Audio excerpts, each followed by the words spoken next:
প্রিয় দর্শক, সবাইকে অনেক অনেক প্রীতি ও শুভেচ্ছা জানিয়ে শুরু করছি চ্যানেল আইয়ের ধারাবাহিক অনুষ্ঠান সময়ের আলো নিবেদিত নতুন বাংলাদেশ নতুন অর্থনীতি।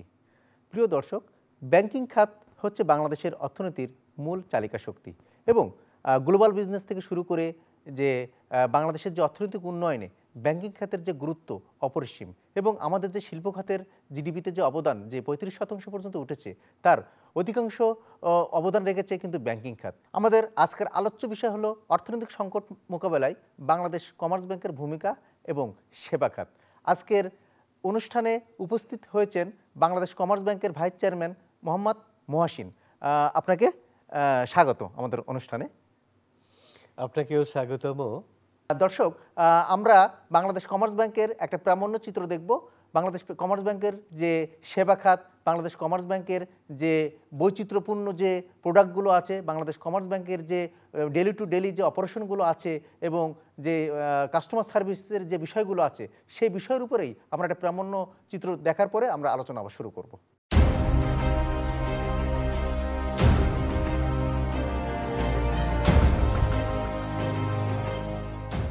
বাংলাদেশের অর্থনীতির মূল চালিকা শক্তি হচ্ছে ব্যাংকিং খাত।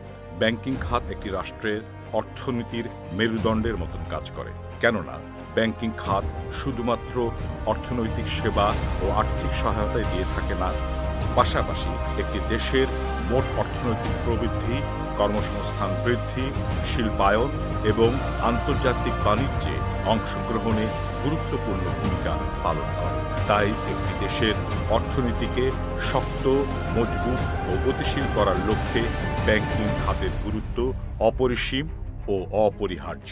বাংলাদেশের ব্যাংকিং খাতকে আরও সমৃদ্ধ করতে সরকারি বেসরকারিভাবে প্রায় 61টি ব্যাংকের অনুমোদন থাকলেও দলীয় বিবেচনায় অনভিজ্ঞ, স্বার্থলোভী ও রাজনৈতিক ব্যক্তিদের নামে বেশ কিছু ব্যাংকের অনুমোদন দেওয়ায় দেশের ব্যাংকিং খাত আজ হুমকির মুখে। বিগত সরকারের প্রভাবশালী কতিপয় অসাধু দুর্নীতিবাজ ব্যক্তির যোগসাজশে ব্যাংকিং খাতে নেমে আসে ভয়াবহ বিপর্যয়। হাজার হাজার কোটি টাকা নামে বেনামে ঋণ নিয়ে লোপাট করে সাধারণ গ্রাহকের আমানত। ফলে ব্যাংকগুলোতে সৃষ্টি হয় কৃত্রিম তারল্য সংকট। বাংলাদেশ কমার্স ব্যাংক 1 জুন 1998 সালে যাত্রা শুরু করে। শুরুতে এই ব্যাংকটি সেবা ও কার্যক্রমের মাধ্যমে গ্রাহকের মাঝে প্রথম সারির ব্যাংক হিসেবে জায়গা দখল করে নেয়। বর্তমানে বাংলাদেশ কমার্স ব্যাংকের প্রায় 4,03,000 গ্রাহক রয়েছে। সারা দেশব্যাপী 74টি শাখা এবং 33টি উপশাখা রয়েছে। বর্তমানে বাংলাদেশ কমার্স ব্যাংকের প্রায় 2,103 জনের মতন ঋণ খেলাপি রয়েছে, যার ঋণের পরিমাণ দাঁড়ায় প্রায় 1,443 কোটি টাকা। ক্ষমতার দাপট আর দলীয় প্রভাব খাটিয়ে গ্রাহকের আমানতের টাকা, ভুয়া এলসি এবং ভুয়া ঋণ নিয়ে বাংলাদেশ কমার্স ব্যাংককে হুমকির মুখে ফেলে দেয়। ধীরে ধীরে সৃষ্টি হয় তারল্য সংকট। গ্রাহকের মাঝে সৃষ্টি হয় নানা আতঙ্ক আর অস্থিরতা।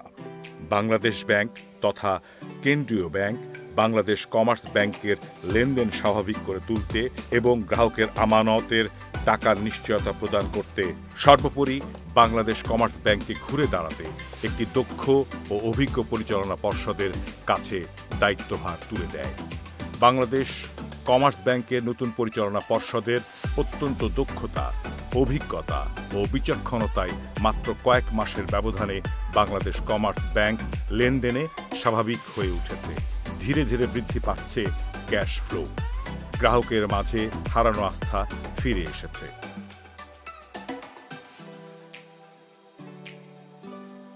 না, আমার এক্সপিরিয়েন্সে কোনো বিড়ম্বনা নেই। ওনারা খুবই এফিশিয়েন্ট এবং সার্ভিস দিচ্ছেন। আমার প্রয়োজন মতো টাকা আমি উত্তোলন করতে পারছি, লেনদেনে আমার কোনো প্রবলেম হচ্ছে না। গ্রাহক হিসেবে ব্যাংকে সহযোগিতা না করি তাহলে তো এটা প্রবলেম ফেস করতে হবে। তো কমার্স ব্যাংক যথেষ্ট ভালো এবং আমরা করতেছি খুব ভালো। আমি এই যে গ্রাহক হিসেবে আমি স্যাটিসফাই। বাংলাদেশ কমার্স ব্যাংকের নতুন পরিচালনা পর্ষদ ব্যবস্থাপনার কৌশলগুলো শক্তিশালী করে বিশেষ করে ঋণ বিতরণ, বিনিয়োগ এবং বাজার অবস্থা পর্যবেক্ষণ করে ঝুঁকি কমানোর নানা কার্যক্রম হাতে নিয়ে ক্রেডিট রেটিং এবং লিকুইডিটি ব্যবস্থাপনাকে শক্তিশালী করে গ্রাহকের সম্পর্ক বৃদ্ধি ও আস্থা ফেরাতে অনেকটাই সক্ষম হয়েছেন। গ্রাহকের সঙ্গে সম্পর্কের স্বচ্ছতা ও নির্ভরযোগ্যতা বৃদ্ধির জন্য ডিজিটাল ব্যাংকিং সেবার মাধ্যমে গ্রাহকের আর্থিক সেবা আরও সহজ, দ্রুত ও সুরক্ষিত করে মোবাইল ব্যাংকিং, ইন্টারনেট ব্যাংকিং এবং এটিএম বুথ সেবা বৃদ্ধির মাধ্যমে গ্রাহকের অর্থ নিরাপদ রাখতে নানা কার্যক্রম হাতে নিয়েছেন। ঋণ খেলাপিদের কাছ থেকে ঋণের টাকা আদায়ে বাংলাদেশ কমার্স ব্যাংক তার নিজস্ব কৌশল এবং কেন্দ্রীয় ব্যাংকের নিয়মানুসারে ঋণের টাকা আদায়ের প্রচেষ্টা অব্যাহত রেখেছেন। দক্ষতা, অভিজ্ঞতা ও বিচক্ষণতার মাধ্যমে বাংলাদেশ কমার্স ব্যাংকের নতুন পরিচালনা পর্ষদের প্রথম ও প্রধান দায়িত্ব হচ্ছে গ্রাহকের আস্থা ও বিশ্বাস ফিরিয়ে এনে বাংলাদেশ কমার্স ব্যাংকের হারানো গৌরব ফিরিয়ে এনে আবারও প্রথম সারির ব্যাংক হিসেবে বাংলাদেশ কমার্স ব্যাংকের স্থান তৈরি করা। সকল অন্যায়, অনিয়ম, দুর্নীতি আর রাজনীতির প্রভাব মুক্ত হয়ে বাংলাদেশ কমার্স ব্যাংক একটি শক্তিশালী ব্যাংকিং সেবার মধ্য দিয়ে জাতীয় অর্থনীতিতে গুরুত্বপূর্ণ ভূমিকা রাখবেন, এটাই আশা সকলের। প্রিয় দর্শক, আমরা আবারও অনুষ্ঠানে ফিরে আসছি। আজকের অনুষ্ঠানের আলোচ্য বিষয় অর্থনৈতিক সংকট মোকাবেলায় বাংলাদেশ কমার্স ব্যাংকের ভূমিকা এবং সেবাকাত। আজকের অনুষ্ঠানে উপস্থিত হয়েছেন বাংলাদেশ কমার্স ব্যাংকের ভাইস চেয়ারম্যান মোহাম্মদ মহসিন। মহসিন, আপনার কাছে আমরা জানতে চাই যে বাংলাদেশ কমার্স ব্যাংকের যে পরিস্থিতি এবং ব্যাংকিং সংকট এবং ব্যাংকিং খাতের যে সংকট মোকাবেলায় বাংলাদেশ কমার্স ব্যাংকও তো একটা তফসিলি ব্যাংক, যতগুলো ব্যাংক আছে 100টা ব্যাংক আছে, তার ভিতরে একটা তফসিলি ব্যাংক। এই তফসিলি ব্যাংকটা আসলে বর্তমান প্রেক্ষাপটে কোন ধরনের ভূমিকা রাখতে যাচ্ছে এবং এখন বর্তমান কোন পরিস্থিতি মোকাবেলা করছে মানে কাস্টমারদের বলেন বা গ্রাহকদের আস্থা অর্জন করার ক্ষেত্রে? কমার্স ব্যাংক ইতিমধ্যেই যে কাজটি করতে পেরেছে, অত্যন্ত চমৎকারভাবে আমরা আমাদের লিকুইডিটি ক্রাইসিস যা কিছু ছিল সেটা আমরা সমাধান করতে পেরেছি। আমাদের এই ব্যাংকে এমন কোনো ঘটনা নেই যে চেক নিয়ে গ্রাহক এসছেন আমরা তাকে ক্যাশ দিতে পারিনি, এমন অবস্থা হয়নি। আমরা যখন সেপ্টেম্বরের দায়িত্ব গ্রহণ করি আমরা এই দিকটিতে নজর দেই এবং আমাদের গ্রাহকদের চাহিদা পূরণের জন্য আমরা কয়েকটি কর্মসূচি নেই। সেই কর্মসূচির প্রথমেই হলো আমাদের রিকভারিকে অত্যন্ত বেগবান করা, গতিশীল করা। সেটা আমরা অত্যন্ত সাকসেসফুলি করেছি। আমাদের অনেক বেড ডেট ছিল যেগুলো আমরা ক্যাশ রিকভার করতে পেরেছি, নাম্বার 1। নাম্বার 2, আমরা ডিপোজিট আহরণ এটাকে অত্যন্ত গুরুত্ব দিয়েছি। ডিপোজিট আহরণকে গুরুত্ব দেওয়ার ফলে আমাদের প্রতি মাসেই এখন ডিপোজিট সারপ্লাস থাকছে। এর মানে আমাদের যা উত্তোলন হচ্ছে সেই উত্তোলনের চেয়ে বেশি ডিপোজিট আমরা আহরণ করতে পারছি। জনাব মহসিন, আমি আপনার কাছে একটা জিনিস জিজ্ঞেস করব, সেটা হচ্ছে যে আপনি বলছেন যে ডিপোজিট আমরা অ্যাভেলেবেল পাচ্ছি, কিন্তু একটা কাস্টমার যে টাকার চেকটা নিয়ে আসছে, যে অ্যামাউন্টের চেকটা নিয়ে আসছে, ঠিক সেই অ্যামাউন্টের চেকটা কি আপনারা পরিশোধ করতে পারছেন? নিঃসন্দেহে এবং নির্দ্বিধায় আমি আপনাদেরকে আহ্বান জানাবো। আমাদের মোট 107টি ব্রাঞ্চ এবং সাব ব্রাঞ্চ রয়েছে। যে কোনোটিতে যে কোনো দিন আপনারা স্বাধীনভাবে আসুন, সেখানে দেখুন, আমাদের গ্রাহকদের সাথে কথা বলুন। আমাদের অফিসার্স, এক্সিকিউটিভস এবং কেসে যারা আছেন তাদেরকে আপনারা অবলোকন করুন। আমি নিশ্চিত আপনারা অত্যন্ত পজিটিভ মোটিভ নিয়ে সেখান থেকে আসতে জনাব মহসিন, বাংলাদেশের যে কয়টা ব্যাংকের বোর্ড আবার পুনর্নির্ধারণ করা হয়েছে বা নতুন করে সেট করা হয়েছে বা পর্ষদ পুনর্গঠন করা হয়েছে যে ব্যাংকগুলো, তার ভিতরে বাংলাদেশ কমার্স ব্যাংক একটা। এখন এই যে আপনাদের যে পরবর্তীতে যে দায়িত্ব, যে কর্মসূচি, সেই কর্মসূচির অধীনে আপনারা আসলে ব্যাংকটা সামনে এগিয়ে নিয়ে যাওয়ার জন্য আসলে বিশেষ কি কর্মসূচি হাতে নিচ্ছেন? আমাদের প্রথম থ্রেট যেটা ছিল সেটা হলো লিকুইডিটি ক্রাইসিস ফেস করা। সেটা আমরা করতে পেরেছি বলে আমরা মনে করছি। এখন আমাদেরকে যে কাজটা করতে হবে সে কাজ হচ্ছে মূলত ব্যাড ডেটের পরিমাণটা এখানে অনেক বেশি ছিল, সেই ব্যাড ডেটগুলো রিকভার করা। দ্বিতীয়ত, অন্য ব্যাংকে যে ধরনের অনিয়মটা ঘটেছে আমাদের ব্যাংকে একটু ব্যতিক্রমধর্মী ঘটনা ঘটেছে।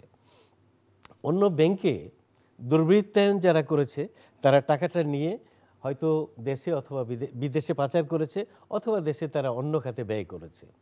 আমাদের এখান থেকে মূলত টাকা নেওয়া হয়েছে অন্যান্য ব্যাংকে, বিশেষ করে 4টি ইসলামী ব্যাংকে। আমাদের প্রায় 600 কোটি টাকার 625 কোটি টাকার মতো নিয়ে যায়। ওই টাকাগুলো এখনও পুরোপুরি আমাদের উদ্ধার হয়নি, এখনও প্রায় 575 কোটি। সেটাকে উদ্ধার করার জন্য আমরা বাংলাদেশ ব্যাংকের সর্বোচ্চ মহলে কথা বলেছি। সেখান থেকে আমাদেরকে বলা হয়েছে আপনারা আবেদন করুন, নিশ্চিত আপনারা সুফল পাবেন। আমরা আবেদন তৈরি করেছি, হয়তো এই সপ্তাহের মধ্যে আবেদন চলে যাবে। আপনি বলতে পারেন আবেদন করতে এত দেরি হলো কেন? মূলত আমরা কিছু কিছু করে ওই ব্যাংকগুলোর থেকে টাকা পাচ্ছিলাম। সাডেনলি একটি নির্দেশনা এলো, একটি সার্কুলার জারি হলো, যে সার্কুলারে বাংলাদেশ ব্যাংক গুরুত্ব দিলেন ওই ব্যাংকগুলোকে যে তোমরা তোমাদের গ্রাহক সেবাটা আগে নিশ্চিত করো, ব্যাংকগুলোর পাওনা পরে দাও। এতে আমরা আটকে গেলাম।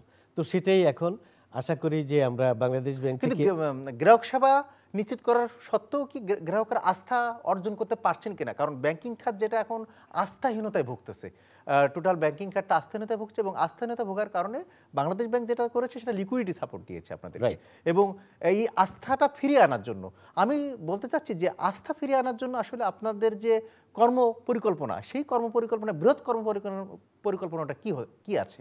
হ্যাঁ, আপনাকে আরেকটু জিনিস আমি স্পষ্টভাবে জানাবো যে বাংলাদেশ ব্যাংক নগদ সহায়তা দিয়েছে, তারল্য সহায়তা দিয়েছে আপনি বলছেন। হ্যাঁ, কয়েকটি ব্যাংকে সর্বমোট জানুয়ারি পর্যন্ত 25,000 কোটি টাকা তারা তারল্য সহায়তা দিয়েছেন, কিন্তু না, আমরা কিন্তু কমার্স ব্যাংক সেই তারল্য সহায়তা ওখান থেকে পাইনি। আমরা অত্যন্ত সামান্য পরিমাণ, মাত্র 200 কোটি টাকা আমরা নিয়েছি, এবং সেটা যে কোনো মুহূর্তে পরিশোধ করে দেওয়ার মতো সক্ষমতা, ক্যাপাসিটি আমাদের আছে। প্লাস আপনি যেটা বলছেন গ্রাহকের আস্থা, আমরা বিশ্বাস করি না, শুধু আমি বলছি যে গ্রাহকের আস্থাটা শুধু বাংলাদেশ কমার্স ব্যাংকে কেন্দ্র করে না, সব ব্যাংকে কেন্দ্র করে এটা ঘটেছে। 2-5টা ব্যাংক বাদে, প্রথম সারির 10টা ব্যাংক বাদেই এটা আস্থাহীনতায় পড়ে গেছে। ওই ক্ষেত্রে আমি বলছি, হ্যাঁ, সেখানে আমার জবাব হলো যে আস্থাহীনতা চট করে সৃষ্টি হতে পারে, কিন্তু আস্থা অর্জনটা চট করে কিন্তু হয় না। সেখানে আমাদের সেন্ট্রাল ব্যাংক যে গাইডলাইন্সগুলো দিচ্ছেন, সেগুলো যখন এখন নিয়মিতভাবে পরিপালিত হচ্ছে, আমি দৃঢ়তার সাথে বলতে পারি ইতিমধ্যেই গ্রাহক আস্থা কিছুটা ফিরেছে, এবং উইদিন নেক্সট 3 to 6 মান্থস আপনি দেখতে পাবেন গ্রাহকদের আস্থা পুরোপুরি ফিরে এসেছে।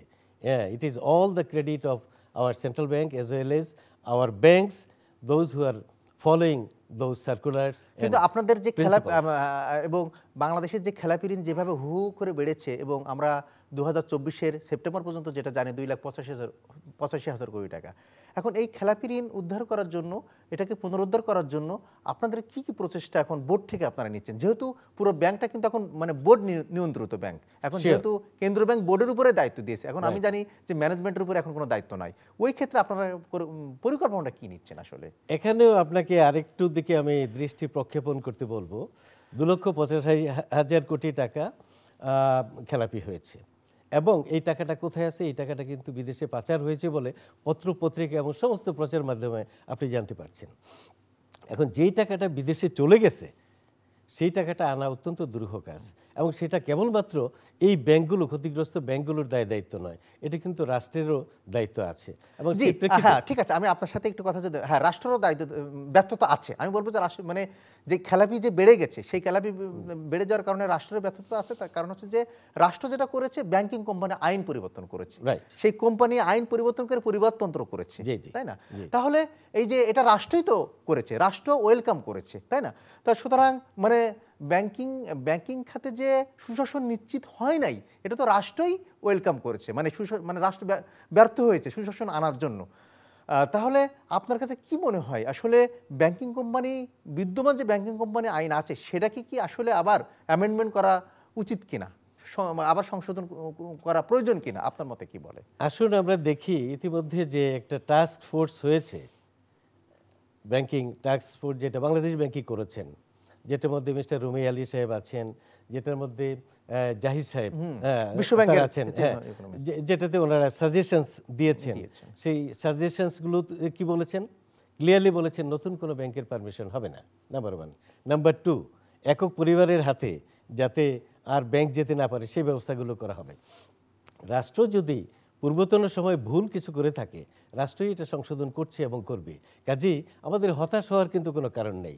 ঘটনা যা ঘটে গেছে, সেটার কিন্তু পুনরাবৃত্তি এখন হচ্ছে না। এখন একটি ক্ষেত্রে আপনারা দেখাতে পারবেন না যে ব্যাংক থেকে দুর্বৃত্তায়নের মাধ্যমে কেউ টাকা পয়সা নিতে পারছে।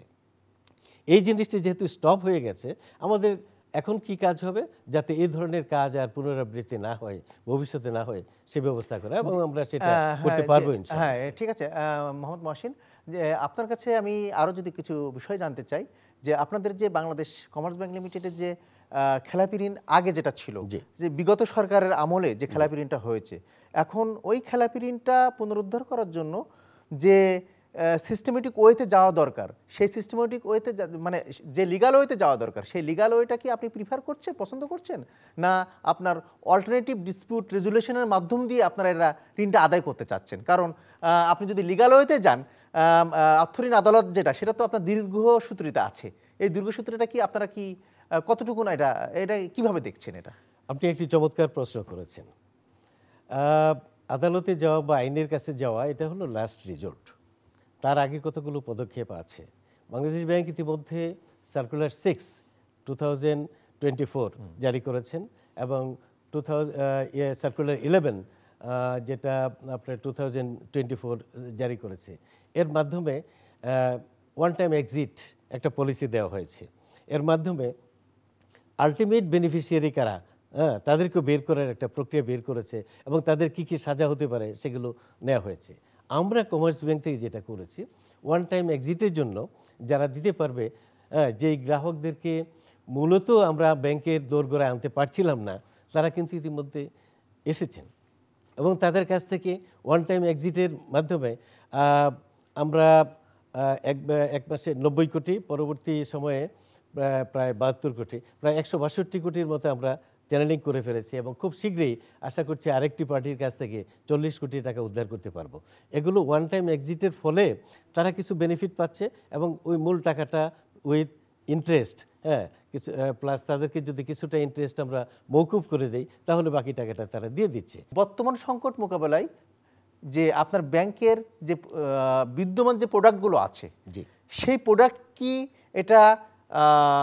এটাই যথেষ্ট, না আমার প্রোডাক্ট আবার বৈচিত্র্য দরকার আছে, আবার ডাইভার্সিফিকেশন দরকার আছে সামনের দিকে এগিয়ে যাওয়ার জন্য? সেটা আমি জানতে চাচ্ছি।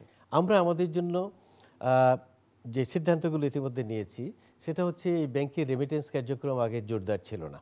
রেমিটেন্স কার্যক্রমকে জোরদার আমরা করেছি ইতিমধ্যে, এবং বাংলাদেশে সবচেয়ে বেশি যারা রেমিটেন্স আহরণ করে থাকে সেই কোম্পানির সাথে আমরা অ্যাবসলিউট একটা করেছি, অ্যারেঞ্জমেন্ট করেছি। এটা একটা বিষয়। দ্বিতীয়ত, আমরা এক্সপোর্ট বাণিজ্যকে নতুনভাবে বিন্যাস করেছি আমাদের ব্যাংকে। আমরা সিটিপিও, সেন্ট্রাল ট্রেড প্রসেসিং ইউনিট আমরা করেছি, যার মাধ্যমে সমগ্র দেশে বা এডি ব্রাঞ্চেসগুলো যেগুলো অথরাইজড ডিলার, জি, নন এডি ব্রাঞ্চেস যারা আছে, সবার এক্সপোর্টস কার্যক্রম সেগুলো বেগবান করার চেষ্টা করছি। আমাদের পাবলিক রিলেশনস ডিপার্টমেন্ট ওরা শীঘ্রই এটা দেশব্যাপী প্রচারের উদ্যোগ নেবে, যে বেস্ট এক্সপোর্ট এক্সপেরিয়েন্স যদি আপনারা পেতে চান, তাহলে প্লিজ টেক আওয়ার সার্ভিসেস, এরকম আমরা করব। আমি আপনার কাছে একটা জিনিস জানতে চাই, যে বাংলাদেশ কমার্স ব্যাংকের যে পরিস্থিতি, আর মানে একটা খারাপ পরিস্থিতির কারণেই কিন্তু বোর্ডটা পুনর্গঠন করা হয়েছে এবং আপনাদের কাছে দায়িত্ব দেওয়া হয়েছে। এই ক্ষেত্রে আপনি যখন ইন্টারন্যাশনাল বিজনেস করতে যাচ্ছেন, আপনার বিদেশি যে ব্যাংকগুলো আছে, সেই বিদেশি ব্যাংকগুলোর সাথে তো একটা রিলেশনশিপ রাখার দরকার আছে, সম্পর্ক রাখার দরকার আছে, সম্পর্ক স্থাপন করার দরকার আছে, এবং তাদের দিক থেকে কি কোনো নেগেটিভ কোনো বিষয় আছে কিনা? আপনি করেসপন্ডেন্ট রিলেশনশিপের কথা বলছেন। কমার্স ব্যাংকের 1998 থেকে তারা ব্যাংকিং পেশায় আছে। তাদের যথেষ্ট পরিমাণে, সাফিসিয়েন্ট পরিমাণে আপনার করেসপন্ডেন্ট রিলেশনশিপ আছে। এক্সপোর্ট বাণিজ্য করতে গেলে আমাদের কোনো ধরনের কোনো অসুবিধা নেই। আমরা সেজন্যই এই ক্ষেত্রটিকে প্রায়োরিটি দিয়েছি, এবং আমাদের এক্সপোর্ট ডিপার্টমেন্টটাকে অত্যন্ত শক্তিশালী করার উদ্যোগ আমরা নিয়েছি। এবং ইতিমধ্যে বেশ কয়েকটি গার্মেন্টস কোম্পানি তারা আমাদের কাছে আবেদন করেছে, এগুলো বিবেচনাধীন আছে।